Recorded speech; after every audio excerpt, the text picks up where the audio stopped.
मानना है कि इस क्षेत्र आगरा के अंदर डॉक्टर सुदीप धागरे जो एक रसिया से डिग्री करके आए, वहीं से रसिया से शादी करके लाए।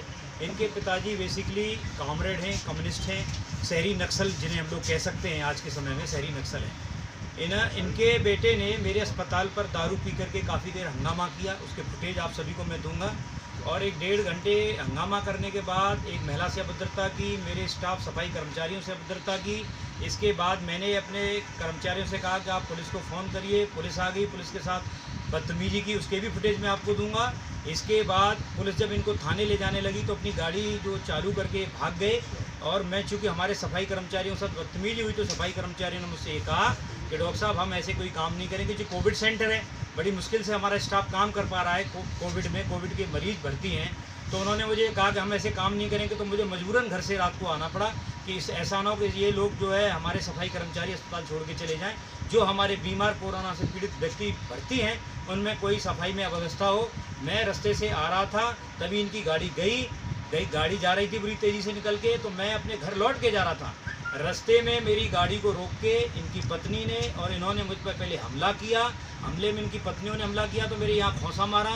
इसके बाद इनके पति ने अपनी लाइसेंसी रिवॉल्वर लगती है उससे मेरे सर पर बट मारा। यहाँ पर भी काफ़ी इंजरी आई थी मुझे। इसके बाद जब मैंने इनका हाथ पकड़ा तो वहीं पर स्ट्रेट फायर किए। इसके बाद मुझे लगा कि दोनों पत्नी नशे में चूर हैं, हो सकता है मेरी हत्या कर सकते हैं, तो मैं पीछे हटा। जब भी इन्होंने स्ट्रेट मुझ पर फायर किए उसके सारे वीडियो फुटेज मैं आपको देता हूँ। तब मैंने वहाँ से फिर पुलिस को फ़ोन किया। वहाँ पर 15-20 मिनट में 20 पुलिस वाले 10 दरोगा वहाँ पहुँच गए मौके पर। मौके पर पहुँचने के बाद वही पुलिस इनके घर गई। घर पर भी जब पुलिस गई तो इनकी पत्नी छत से उनको पुलिस वालों को गालियाँ दे रही थी। पुलिस चूँकि इनकी कहना चाहिए कि गाली काफ़ी देर सहती रही। इसके बाद पुलिस ने ही इनके घर का दरवाज़ा तोड़ा। पुलिस ने ही घर में जा कर के जब इनको खींचने का प्रयास किया तो ये नशे में धुत थे दोनों पत्नी, और पत्नी ने पुलिस के साथ बदतमीजी की।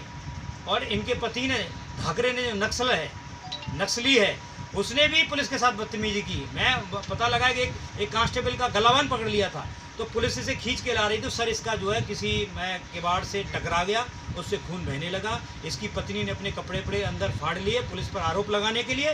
पुलिस बैकफुट पर आ गई। मैं चूँकि वहाँ बिल्कुल चौराहे पे हम लोग खड़े हुए थे, पुलिस ने कहा कि आप जाइए मेडिकल कराइए। मैं उसी रात को आकर के मेडिकल कराया अपना। मेडिकल कराने के बाद मैंने तहरीर दी। तहरीर में मेरा 307 का मुकदमा पुलिस ने लिखा। ये सुबह अपना उसी फर्जी बना करके 2-4 IMA के लोगों को लेकर के SSP के साथ जाता है। SSP साहब को ये कहता है कि साहब मेरे घर में घुस करके मेरी पत्नी से छेड़खानी की है और मेरे साथ मारपीट की है। और SSP साहब ने कहा कि इनका मैं मेडिकल कर लिया जाए और मेरे खिलाफ भी मुकदमा लिख दिया गया गंभीर धाराओं में। तब मैं ये कहता हूँ कि अगर हमने मारपीट की थी तो आप पे कोई चीज़, इनके घर के पास कैमरे लगे हुए हैं, उन कैमरों की फुटेज ले पुलिस। और अगर हमने मारपीट की थी तो उसी रात को कोई SSP या थाने में क्यों नहीं ये लोग आए? इनको तभी आना चाहिए था।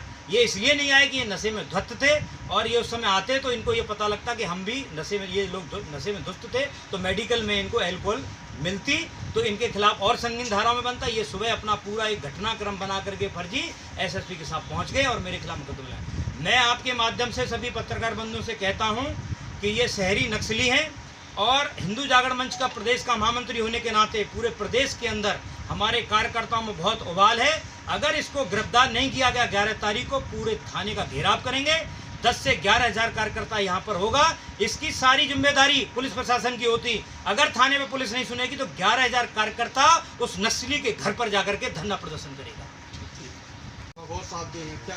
देखिए, हिंदू जागरण मंच ब्रज प्रांत के प्रांतीय मंत्री महामंत्री के खिलाफ जिस तरह साजिशन इनके साथ जो घटना किया गया, उस घटना को देखते हुए हमारी ओर से FIR हुई। लेकिन नक्सलवादी हम कहेंगे उस नशेबाज डॉक्टर को, जिन्होंने दबाव में लेके हमारे खिलाफ क्रॉस केस बनाने के लिए, अपनी केस से बचने के लिए क्रॉस केस बनाने के लिए हमारे महामंत्री जी को मुकदमा पंजीकृत कराया।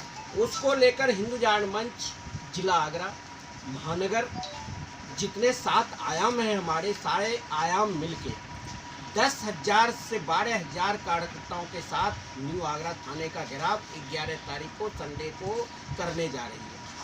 मैं आपके माध्यम से, प्रेस के माध्यम से जिला प्रशासन को चेतावनी देता हूं कि हिंदुवादी नेता डॉक्टर भगोड़ साहब के ऊपर जो फर्जी मुकदमे आपने डॉक्टरों के दबाव में लिया है उसे आप वापस लें, अन्यथा हिंदू जागरण मंच बहुत ही उग्र आंदोलन करने पर बाध्य होगी, जिसकी पूर्ण जिम्मेदारी शासन और प्रशासन की होगी। मैं विष्णु चौधरी, प्रदेश मंत्री युवा वाहिनी हिंदू जागरण मंच से हूँ। ये 4 तारीख को ये आज 4 तारीख को प्रेस कॉन्फ्रेंस बुलाई गई। इसमें 27 तारीख को हमारे प्रदेश के महामंत्री डॉक्टर सुरेंद्र सिंह भगोड़ जी के ऊपर जानलेवा हमला हुआ, उसके संज्ञान के चक्कर में ली है।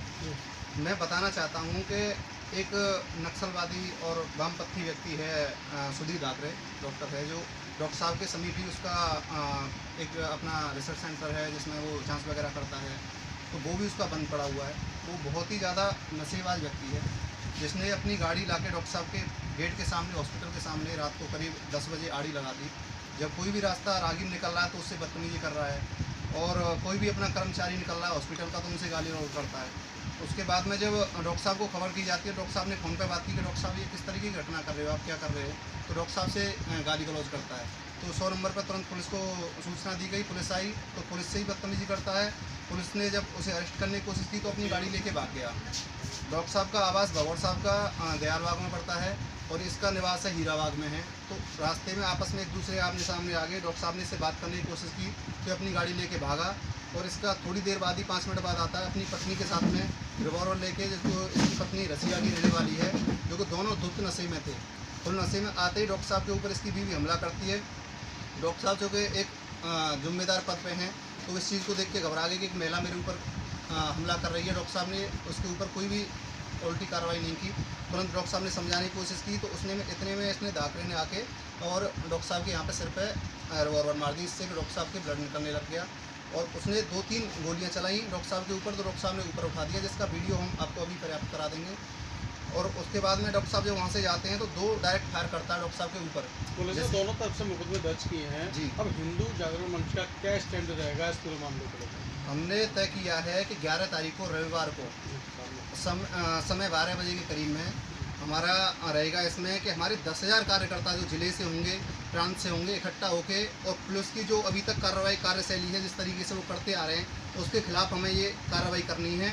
जिस तरीके से उन्होंने अभी तक कोई अरेस्टिंग नहीं की है जिस तरीके से, और हमें जितना भी अब, क्योंकि सरकार सुनती नहीं है, कहीं भी अगर पुलिस प्रशासन नहीं सुनना तो उसके लिए हमें फिर अपने तरीके से कार्रवाई करनी पड़ेगी, क्योंकि हमने काफ़ी समय दिया है और हम उसके लिए अल्टीमेटम देते हैं। 1 हफ्ते का अभी भी समय है कि गिरफ्तारी करो, इसको जेल भेजो, और जो डॉक्टर साहब पे फर्जी मुकदमे लगाए गए उनको वापस करो, और जो बदनामी की जा रही है प्रदेश के प्रांत महामंत्री हैं, उनकी बदनामी की जा रही है, उसको स्पष्ट करो, जिसमें कि हम रिवॉल्वर डॉक्टर साहब दे चुके हैं, डॉक्टर साहब ने एक भी फायर नहीं किया है, इसकी जांच भी हुई है, उसमें कोई एक भी फायर का रिकॉर्ड नहीं है कहीं भी। अगर उसके ऊपर वो कह रहे हैं कि हमला हुआ तो डॉक्टर साहब हमने भी मांगा है, सबने मांग की है, कप्तान साहब से मुलाकात की, हमने कहा वीडियो दिखाओ भाई, जिसके घर में धाकरे के घर में लगी हुई हैं कैमरे लगे हुए हैं, तो भाई रिकॉर्डिंग दिखा दो हमें अगर हमने कहीं हमला किया, और हमारे ऊपर डॉक्टर साहब के ऊपर हमला हुआ उसके लिए हमारे पास में रिकॉर्डिंग है। और हम रविवार के दिन अगले बहुत बड़ा आंदोलन होगा, ये बहुत ज़्यादा उग्र हो, उससे पहले यही अच्छा है। तो प्रशासन से निवेदन है कि इसकी अरेस्टिंग करके इसे जेल भेजने की कार्रवाई करें।